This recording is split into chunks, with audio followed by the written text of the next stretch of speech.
도깨비 같은 윤석열 전 총장의 지지율, 윤 전 총장의 지지율 조사가 나왔는데 7%포인트 하락한 결과가 나왔습니다. 함께 보시죠.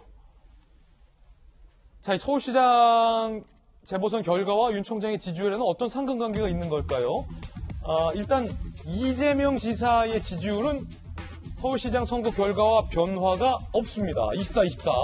그런데 자, 이낙연 전 대표의 지지율도 10에서 10. 윤석열 전 총장의 지지율에는 큰 변화가 있었습니다. 25에서 18. 그러니까 7%포인트가 쭉 하락을 한 결과가 이번에 발표가 된 겁니다. 김영주 의원님. 네. 자, 뭐 이 지지율 여론조사 분석에 능하신데 요거는 어떻게 봐야 돼요? 이게 무슨 연관이 있나요? 이번 선거와? 이번 선거 때 이제 오세훈 후보가 나경원 후보한테 이기는 장면, 또 안철수 후보한테 이기는 장면을 보면서 보수와 특히 국민의힘 지지자들이 굉장히 전략적 선택을 하고 있다. 그래요? 하는 것을 볼 수 있습니다. 물론 외형적으로 보면은 지혜롭게도 이재명 지사 같은 경우는 각 후보를 따라다니면서 포커싱을 함으로써 화면에 계속 선거 기간 동안에 나왔습니다. 도지사라고 하는 것에도 불구하고 서울도 말하자면 박영선 후보를 찾아면서 화면에 등장하고 부산도 휴가를 내고 김영춘 의원과 하면서 계속 중앙언론에 드러난 반면에 윤석열 후보는 물론 아버님 모시고 사전투표하는 장면만 나왔습니다. 그런데 지금 현재 저 지지율이 빠졌다는 건 큰 의미가 있다고 보지는 않지만 보수와 국민의힘 지지자들이 이제는 국민의힘으로 들어오라. 그렇지 않으면 당신의 지지율이 저렇게 빠질 수 있다. 그렇게 보이는 거 아닌가. 상당히 흥미로운 분석. 예, 상대적으로 오세훈 후보도 서울시장 한번 하고 바로 대선으로 나올 수 있는 기회가 있지 않느냐.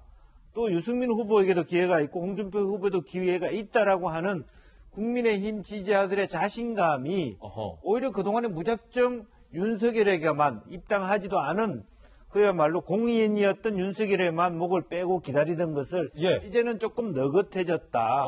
당신한테도 우리가 표를 뺄 수 있다는 것을 보면서 이렇게 당신이 밖에 있으면 우리 당신한테 표 줄 수 없어.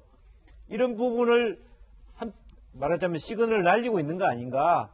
그렇게 보기 때문에 그야말로 윤석열 이제 앞으로 뭐 후보가 될지 자연인으로 살지는 모르겠습니다만은 이제부터는 공식적인 정치 행보를 해달라. 당신이 제대로 행보하지 않으면 당신 지지율이 신기루처럼 없어질 것이다. 그런 아주 신선한 충격을 주는 거죠. 굉장히 흥미로운 분석. 시그널을 날렸다. 이런 표현까지 써주셨는데 서울시장 보궐선거 결과와 윤 전 총장의 지지율 간에는 상관관계가 좀 많다라는 분석을 주신 거예요. 그러면 청와대 출입했던 이재명 기자는 어떻게 봐요, 이거?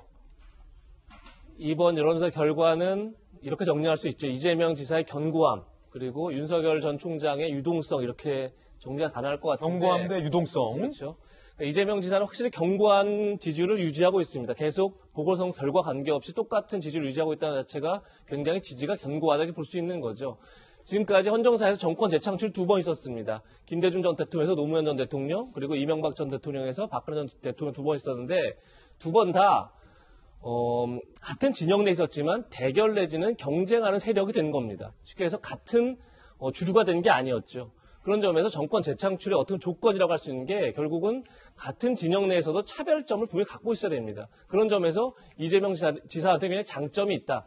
문재인 대통령이 갖고 있는 친문과는 다른 포지셔닝을 갖고 있다는 것 자체가 굉장히 이재명 지사의 장점이다 생각이 들고 그 견고함이 있다는 건 큰 장점인 것 같고 반면에 이제 윤석열 전 총장의 유동성이 강하죠. 지지율이 여론조사 따라서 굉장히 크게 왔다 갔다 하죠. 그 점은 역시 여전히 보수층에서 윤석열 전 총장에 대해서 불안감이 있다는 개인적으로 봅니다. 그러니까 윤 전 총장이 앞으로 어떤 세력과 어떤 정치를 할지 아직까지 알 수 없는 거죠. 그리고 또 하나가 과연 윤 전 총장이 수사는 잘하는 걸 알겠는데 과연 경제나 외교 같은 국정에서 가장 중요한 맵들을 짚을 수 있는지 그리고 거기에 대해서 정치력을 발휘할 수 있는지에 대해서 아직까지 물음표가 있다는 생각이 들고 또 하나는 뭐냐면 이제 앞으로일 텐데 자 보궐선거를 통해서 보수와 중도층이라고 할까요? 결합이 됐었고 그 보수 중도층이 굉장히 자신감을 얻었죠.